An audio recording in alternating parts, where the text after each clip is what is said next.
Can you hear me? Hi everyone, I am Michael Parfenov. We're going to talk about secure development of front-end applications. Let us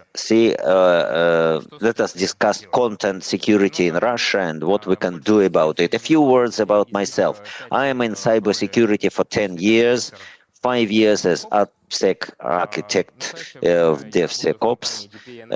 Right now, I work in DPA Analytics. DPA Analytics. We develop products. I'm responsible for development and roadmap try to of Russia's develop first front-end application security fast testing analyzer and front-end have a channel about secure development of front-end analytics security application. testing.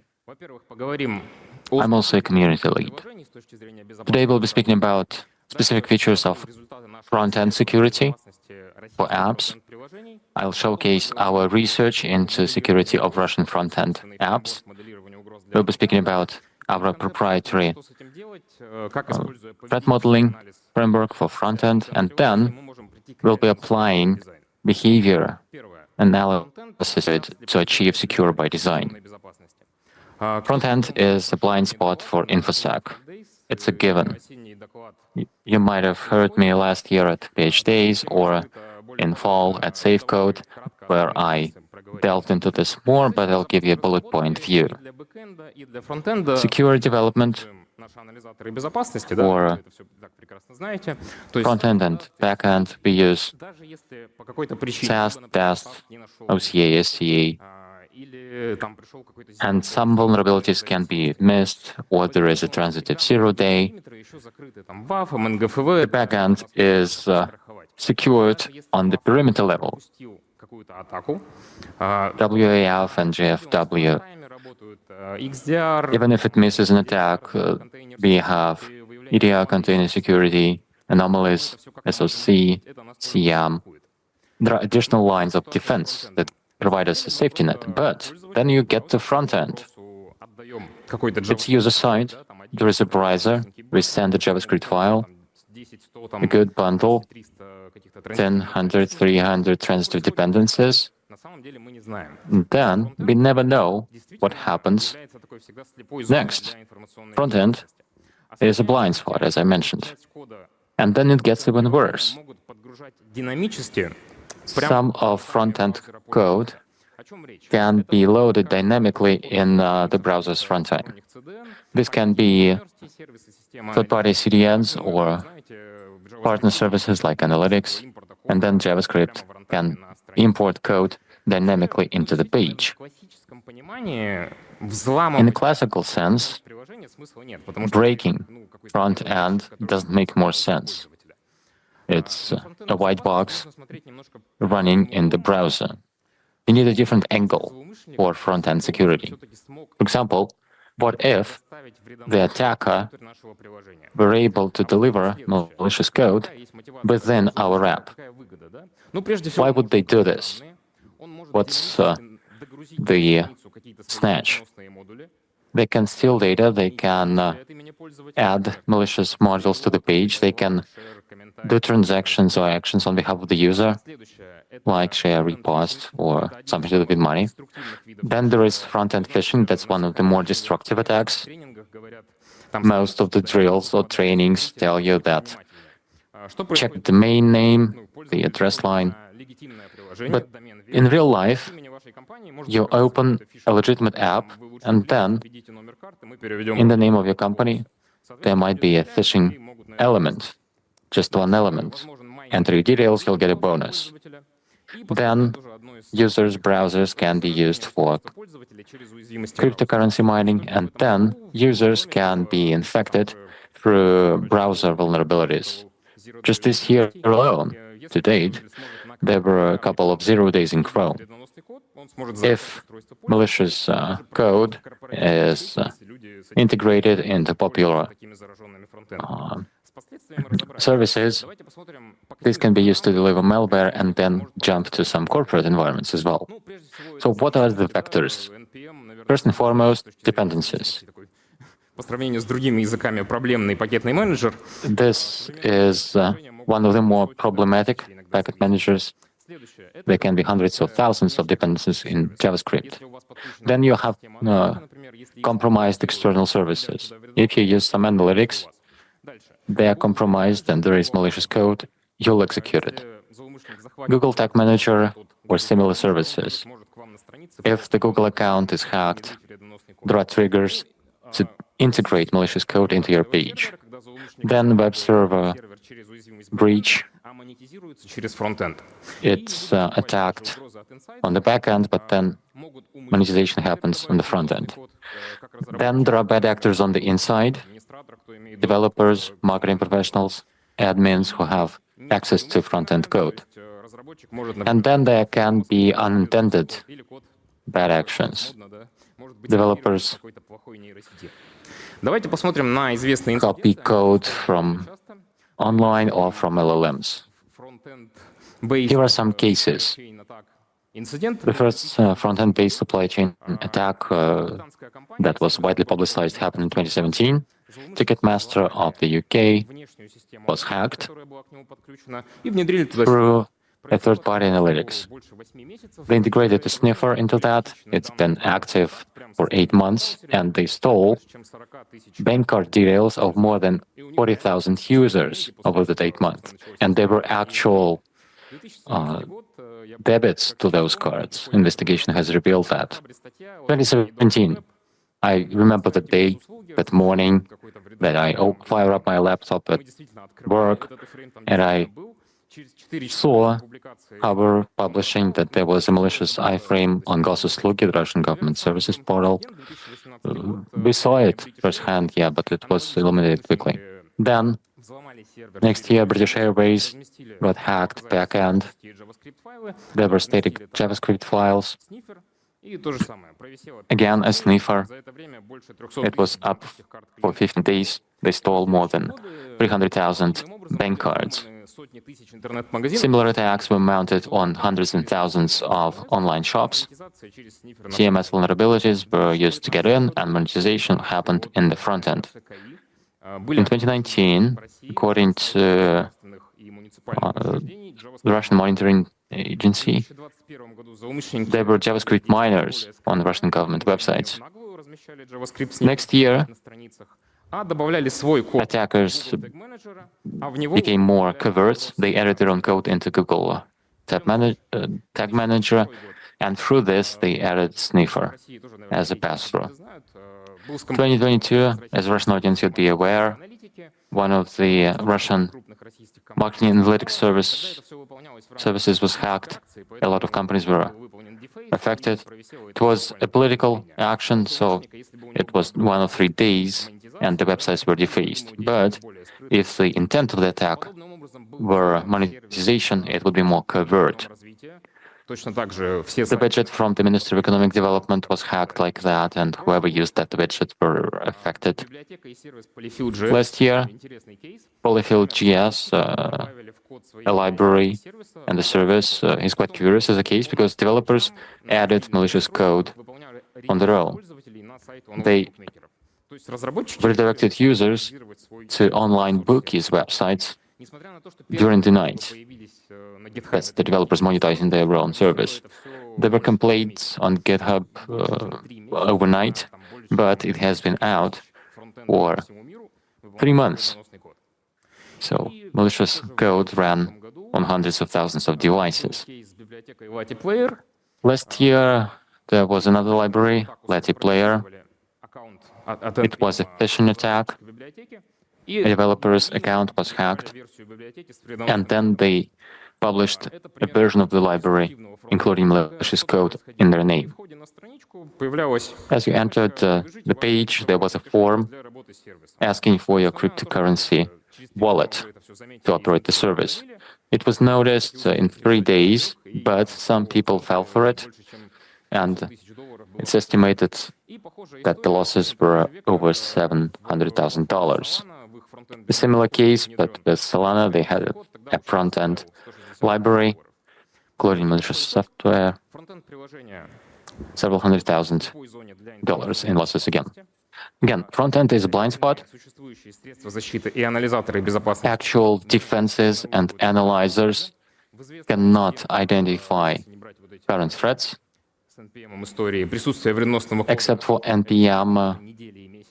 The malware operates for weeks or months, which hints that security people tend to ignore front-end.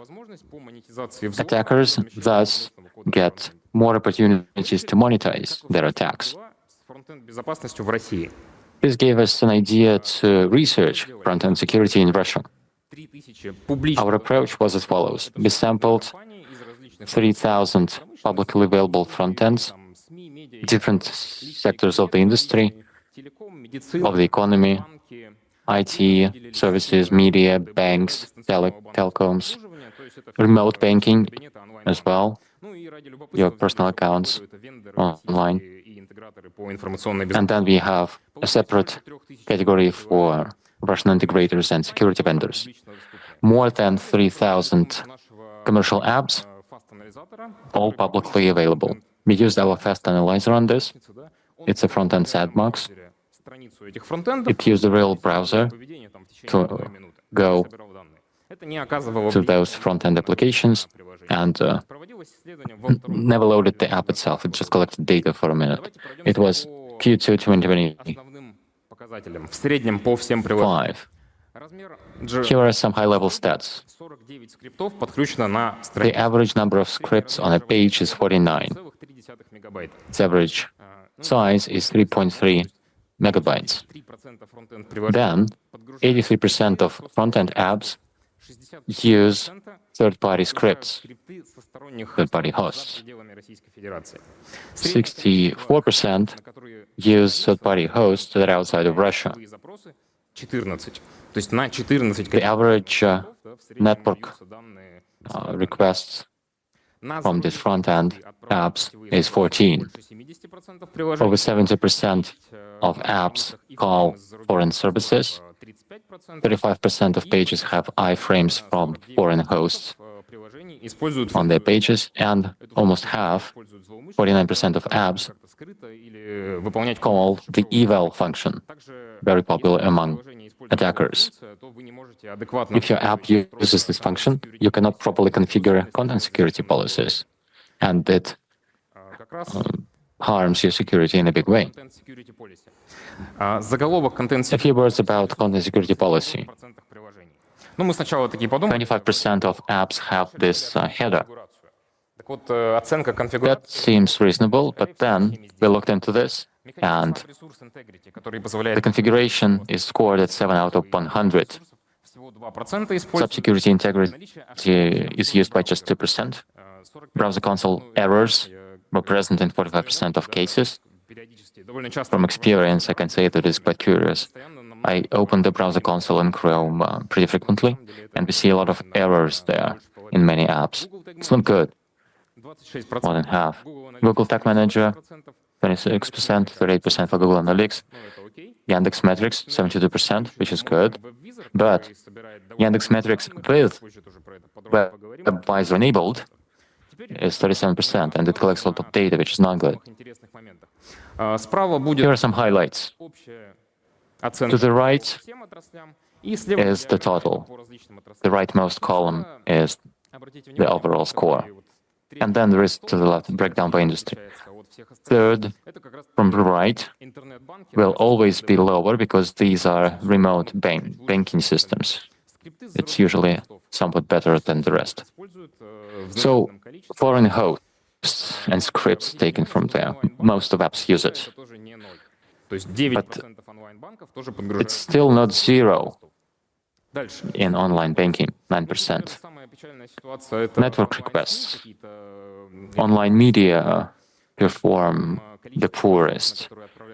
The number of hosts where they send the data to goes up to 100, and the average is 40%. CSPs. As you'd be aware, this is a browser security mechanism that allows developers to use specific headers to whitelist resources, scripts, styles, and then there are other directories to confine the front-end app. The specification for version 2 says that CSP is not intended as the main defense against content injection, including XSS. It's used as a mitigation.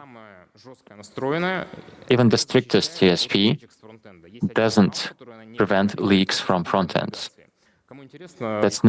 It doesn't control navigation events. I have a Humber publication where at the test rig I show how you can get data out of a page even with strictest CSP. Default source, same origin is the best CSP, but business requirements prescribe business analytics. That's why there are gaps that are left in purposely in CSP. And then it's weakened by poor programming. You have online scripts, eval, JavaScripts, and event attributes, and so on. We have reviewed the apps and the categories that have CSP. It's somewhat better for online banking, again, but it's just 53%. 23% is not as bad when it comes to CSP. But then we scored the actual configurations, and it's really very sad. The average score is 7 out of 100. 100 score is default same origin. And then you take down scores for different configurations that reduce security. Even in online banking, it's just close to 30. GTM is a service that comes as a script. You embed it into your page, and then Google gives you a console where you set triggers to scripts from other pages. Time of day, URLs, usually used by marketers because they need different analytics across different pages. They need different marketing tool scripts. And Google Tag Manager enables without additional development. It's a marketing tool. The scripts are stored at Google and managed through your Google account. It's like a front-end backdoor, a front-end shell, if you wish. It was used by attackers in one of the cases to obfuscate their sniffer. Google Tag Manager используется тоже, практически повсеместно. Google Tag Manager is almost universally used, even in online banks. 3% of banks use GTM. Here are some ways to reduce risks of GTM. Avoid it if possible. Switch to Russian analogs. Give access to GTM to your security department to provide oversight and change management. Our analysis then focused on foreign hosts. Curiously, the most common host is Bittrex Info. The Russian CMS system called Bittrex has their own analytics service, and 21% of front-end apps use it, almost 650. It's hosted by Amazon in Ireland. So the script is loaded from Ireland, and that's where the data is sent. It begs a few questions. Do the companies know that the behavior data, which is classified as personal data by Russian Consumer Protection Agency? Just a few months ago, there was a mailing list circulated stating that Google Analytics should be removed. So do they know? What if Amazon's IP addresses are blocked? Is it an undocumented feature? Will it lead to failures and crashes? Starting from 2023, transport or transfer of personal data without notification to the Russian Consumer Protection Agency is prohibited. This can also be interpreted as collection of personal data using databases that are foreign collection of personal data with foreign services, if you don't have it in your privacy policy or consent, you can be fined by Roskomnadzor Protection Agency. And then vendors should ideally check their front end for security. WebVisor that I mentioned, a Yandex module that's part of Yandex Metrics. It gives you virtually a video feed of what the user did on the page and how they filled in the forms. If you have it in the user's account, it's equal to sending all personal data and logins and passwords to Yandex.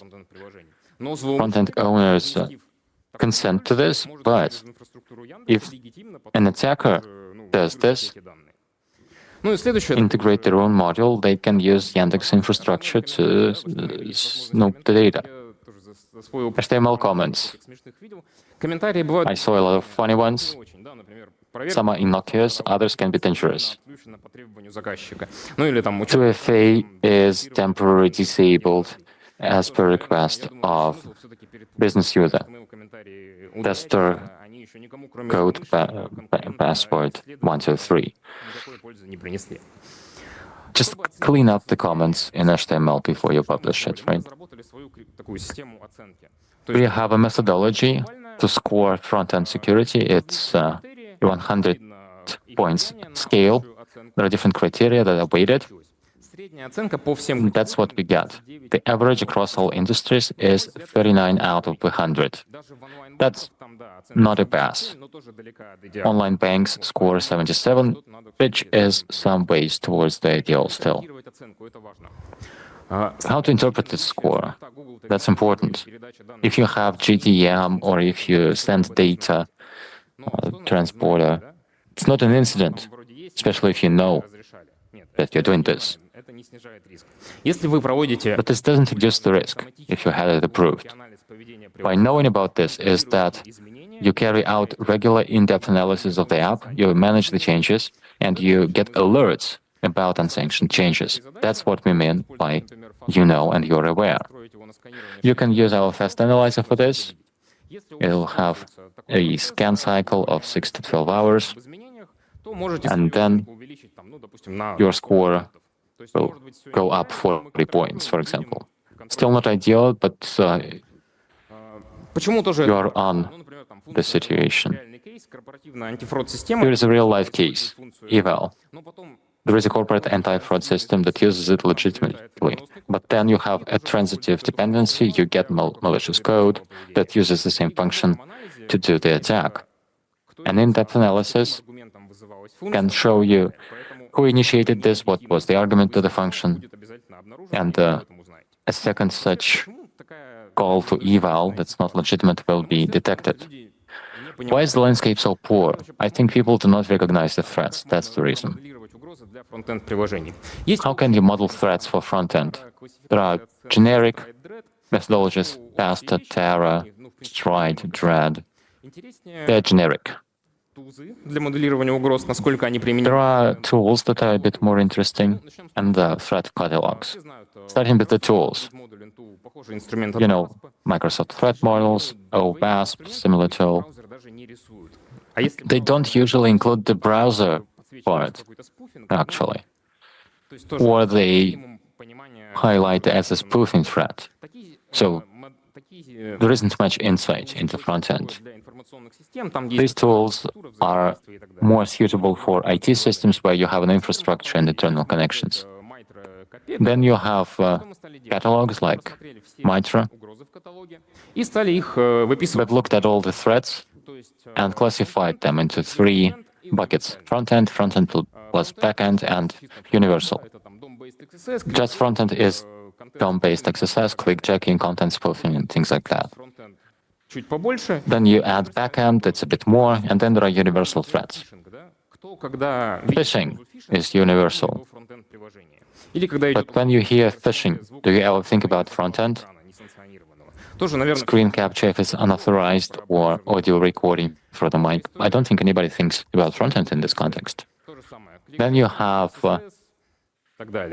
Our Russian supervisory authority list frontend includes unauthorized access to your microphone, but nobody thinks about it in this context.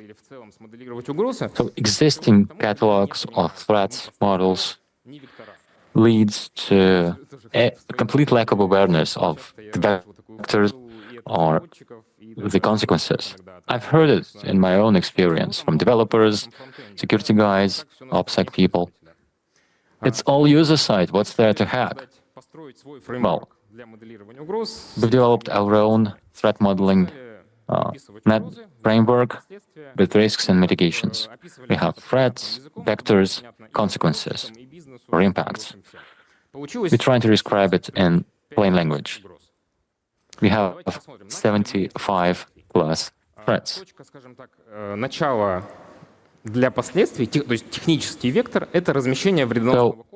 we have the technical vector. That's your entry point.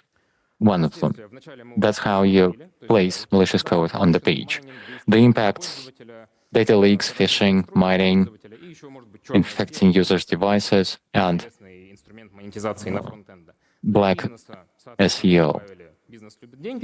For business, we have financial harms, loss of profits, litigation, reputation, personal data fines, and other regulators, central bank, GDPR. And then we add specific implementations that can be used. Sniffers, cookies, 25 attacks like that. And then we have unsecure configurations or code development. Non-compliance is part of this. By vector, we have types. We supplement them with specific scenarios, of which there are more than 30. And then this all flows into a specific vector. It's our flowchart like this. Vectors, technical entry points, implementations, and impacts. Let's classify British Airways case under this model. Web server was compromised, malicious code, sniffer, personal data. For the company, it's financial losses, foregone profits, fines, criminal investigation, regulator pressure.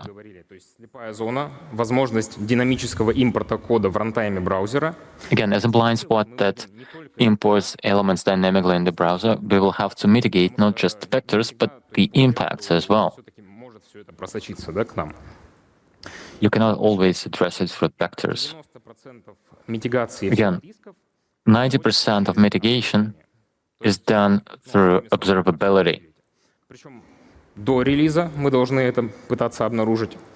You need to do this before release, post-release, as you committed to prod, and after. If there is some backdoor in a transitive dependency, if there is a trigger, it can be executed after 2 months. So you'll not be able to see it on release or right after. So you'll have to monitor your apps throughout their life cycle. To make it more convenient, we matched the vectors and the impacts in one table. We used our expert judgment to evaluate the risks, suggest mitigations, and then as an output, you can get an action plan to address all these threats, expending minimal resources. We are repackaging this as an online tool. You can provide a brief description of your app and receive a threat model. It will be announced in 2 weeks on my Telegram channel, DevSecOps. Once we've dealt with threats, you come to the question of observability, how to detect them and mitigate them, again, at all stages of the app's life cycle. Let's first compare against classical security tools. You can refer to my previous presentations. I'll not go into too many details here, why frontend doesn't marry too well with those. I'll just cite OWASP. third-party JavaScript code can be expanded with new functionality at any time, so any testing that was done before production lacks validity, including IAST, SAST, and DAST. And then I'll also cite PCI DSS 4.0.1, which says that the only place where you can identify the changes in malicious activity is the user's browser, where the page is fully compiled and all of the JavaScript code has been executed. That's how fast tools work, front-end application security testing, because they run in the browser, and then you need to go through use cases and analyze behaviors. For example, if it's a sniffer, they would engage only as you click pay. They do not engage as you open and load the page. Well, you write a scenario of interaction with your application. Sorry.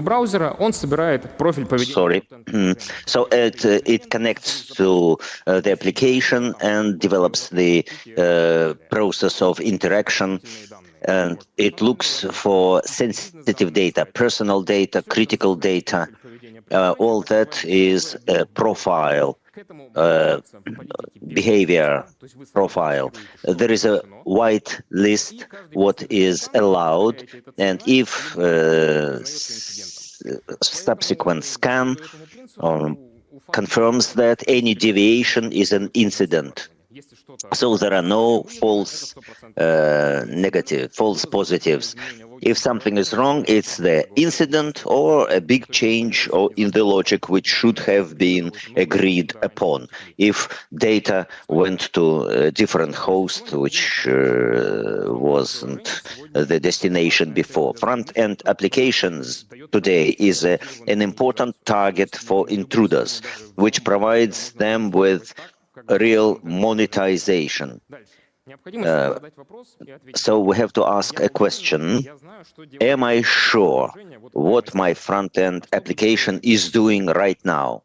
What is it going to do this night, for instance? You can develop, with the help of our service, a threat model for that application, and observability will be supported. It will monitor and support the application behavior in testing and in production. You can use ClusterFast Analyzer for that. When I looked at the result of our research, I make fast analyzers very well, but when I saw the result, I saw a picture in my head. This picture. Of course, I don't want to degrade all other areas, but the intruder attacks the weakest point. If your back ends are properly protected, but the front end is not properly protected, so the intruder will target your front end. Don't forget about front end.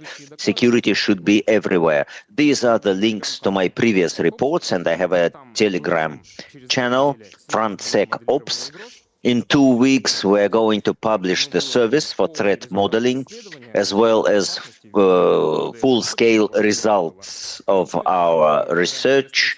And we also discuss practices and incidents and so on. At this point, I complete my presentation. I'm ready to answer your questions, please.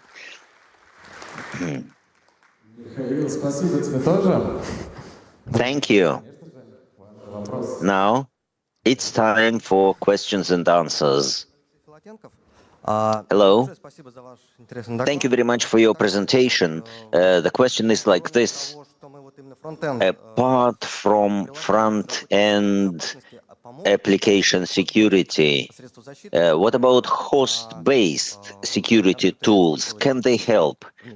Which will be installed from host to the user machine.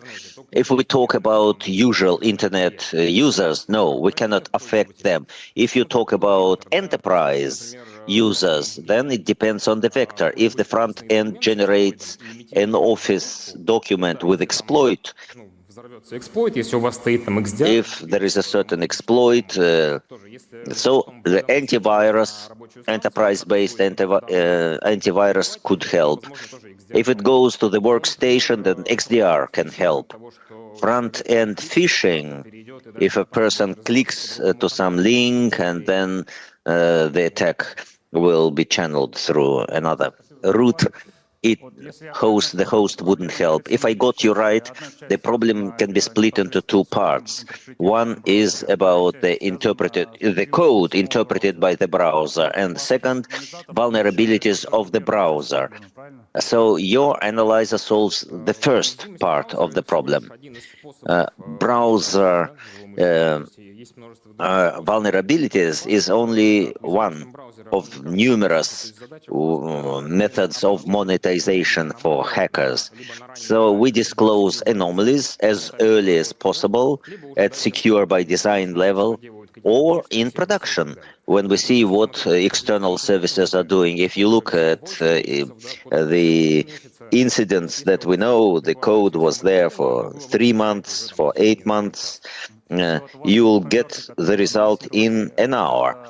You announced the threats in your research. What are the mitigating measures for browser vulnerabilities? We detect anomalies at front end, fix it, and prevent repetition at other user machines.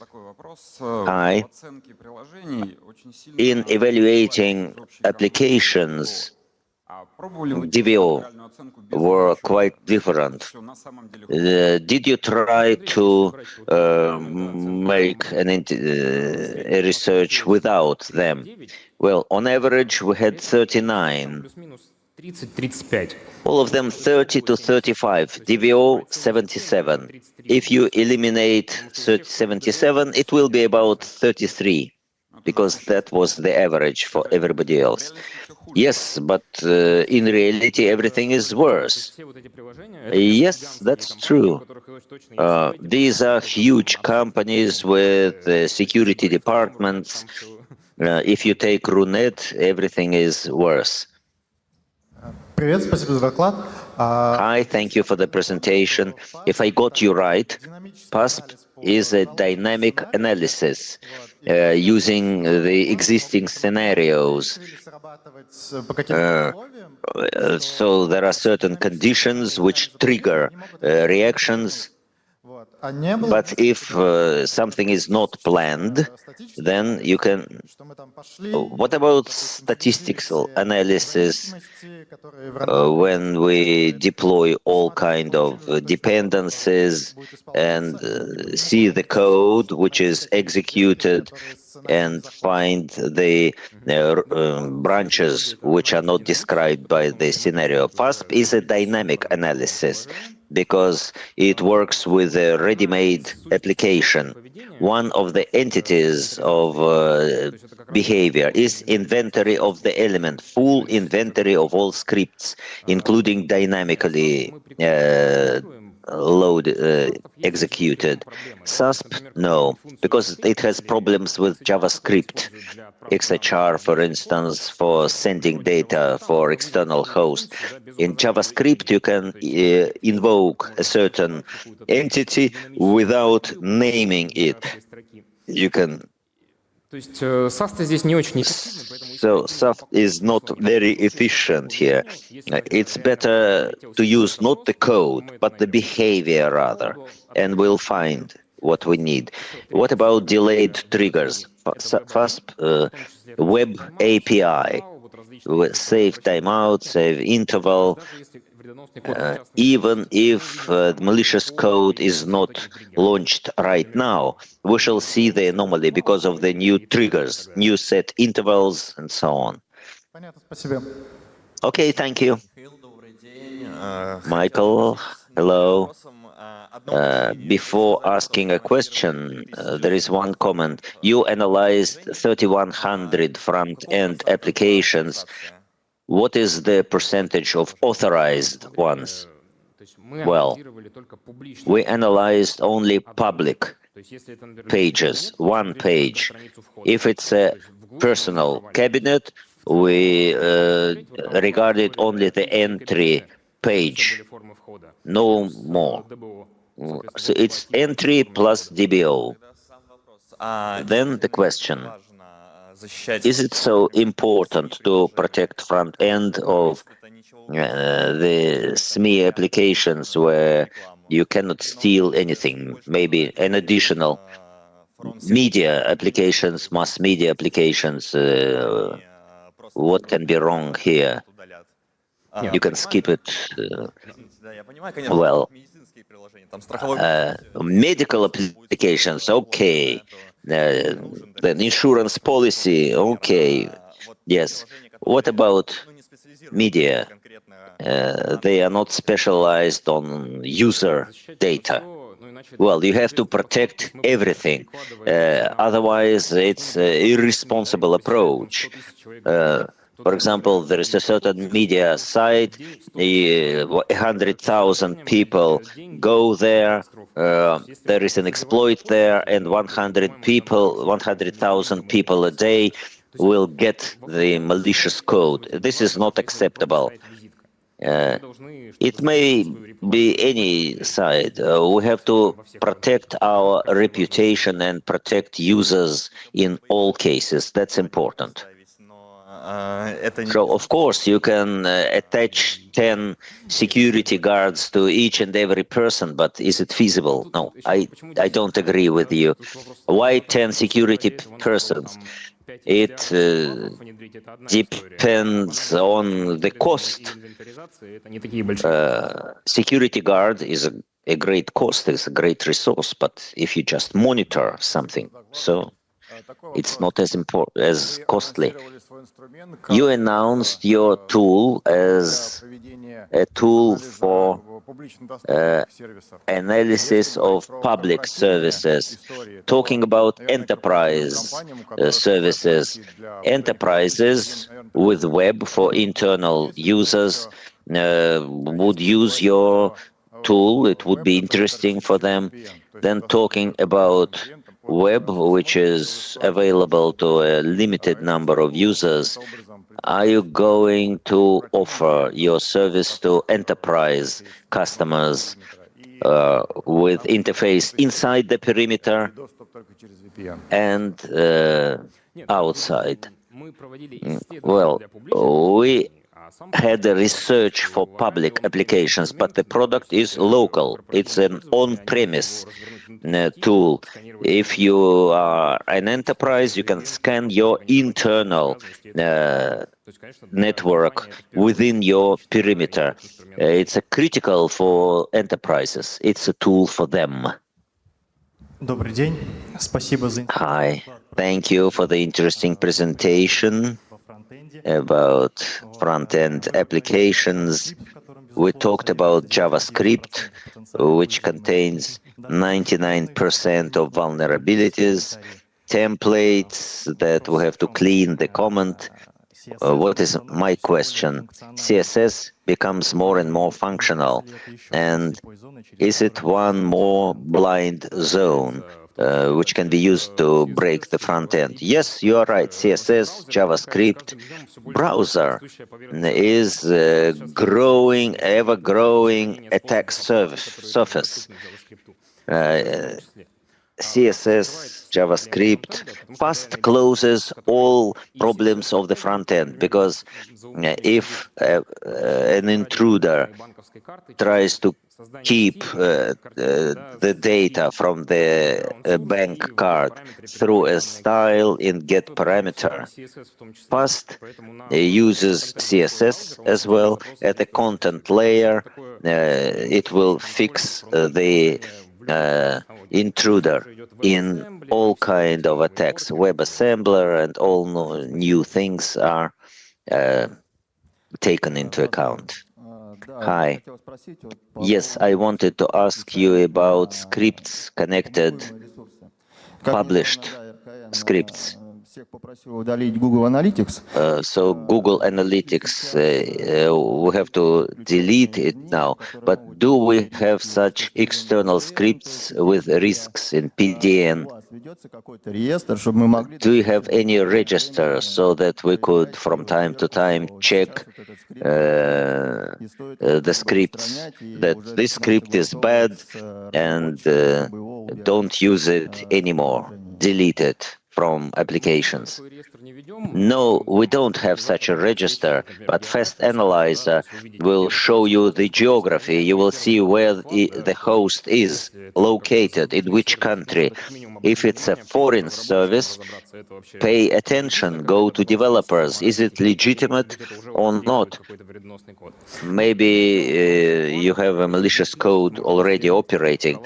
Well, we're thinking about a blacklist. We're talking about interaction with the antivirus supplier, so that fast after detection would put the script into the blacklist. But not yet. We don't have it now. So you promote your product, but do you have any open source solutions that could conveniently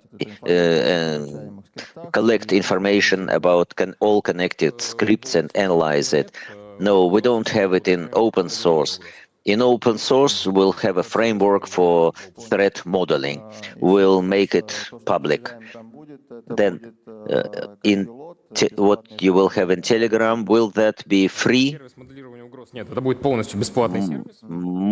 Threat modeling service will be free, and PDF results of analysis will be published. Thank you. Hi, thank you for the presentation. Is it true? Is it correct to send personal data there, or are they depersonalized? We're not going deeper because very often data in base 64 can be shelled or encrypted. Some services collect a lot of data. We didn't go as deep. Roskomnadzor and GDPR collect data about user behavior, behavior profile, with some identifier like browser printer IP address in GDPR. It's personal data, which is maximally restricted. Hi, thanks for the presentation. Please tell me, are there any recommendations? Is it a fantasy? When a script tries, JavaScript at the front end tries to invoke dependencies, and the site provides those dependencies depending on geolocation of the end user. Have you got such cases, or did you regard such situations? Can you comment?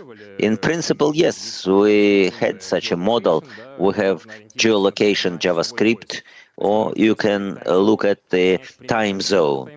Time zone, that's an approximate region, Moscow region, for example, and then dynamically upload the script. It's easy. That's clear. The idea is that we can bypass this analyzer by using a blacklist.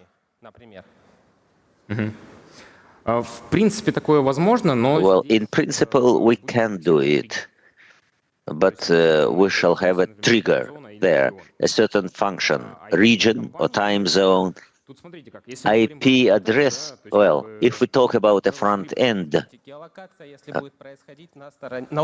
geolocation will be provided by external. This is not front end, this is already back end.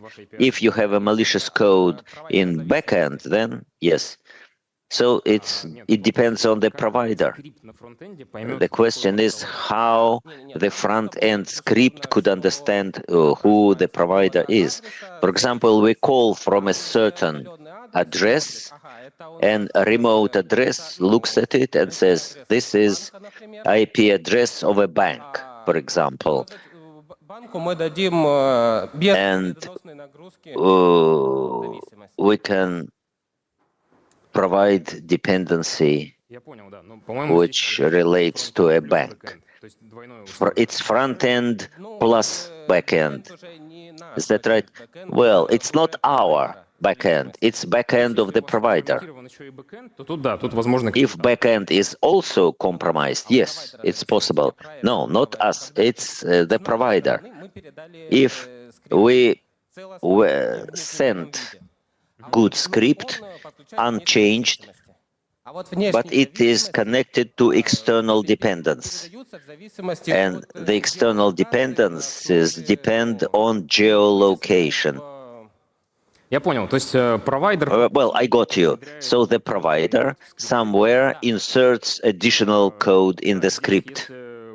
Yes, if fast is tuned from the side, he will not get such scripts. And you can use control of integrity control. Well, integrity control. Fast can well be complemented by CSP. CSP is good. If you use it 100%, not 70%, but 100%, it reduces risks quite significantly. Use it, please. Well, are there any more questions? Did you choose the best one? That young man over there. Please come here and get your prize. Well, I have a question to you. The question is like this. You told us about past, about threat modeling. Tell me the most interesting thing you found at the front end, something wow, without naming the provider. We had an interesting case in my personal practice. Before AppSec, I was a usual IT person. In AWASP, it's called excessive data disclosure. There was a personal cabinet, and the person had several layers of support of identity. First, by phone number. If the phone number is the same as in the client base, then you go to his page. Then, if the user came to the office, there was the next level. Additional data was required, and developers were lazy enough to create different IPs with different data level. And even the first one with a phone number sent all the data of that customer, passport data, sales data. No, I was wrong. Not the phone number, the birth date. If you got the birth date right, you got all the data.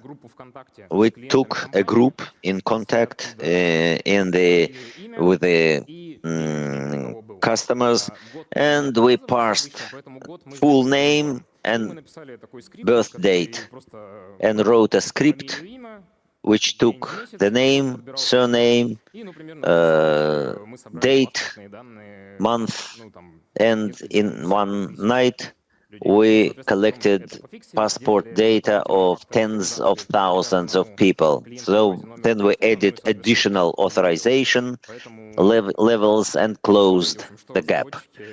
So you have to look at what developers give to the front end, because sometimes they are lazy. Thank you. In my practice, I had a story when I saw JSON and all the data, including PDM. Yes, it happened. Although, actually, I needed 3 parameters only, but they gave me everything they had. Thank you very much indeed.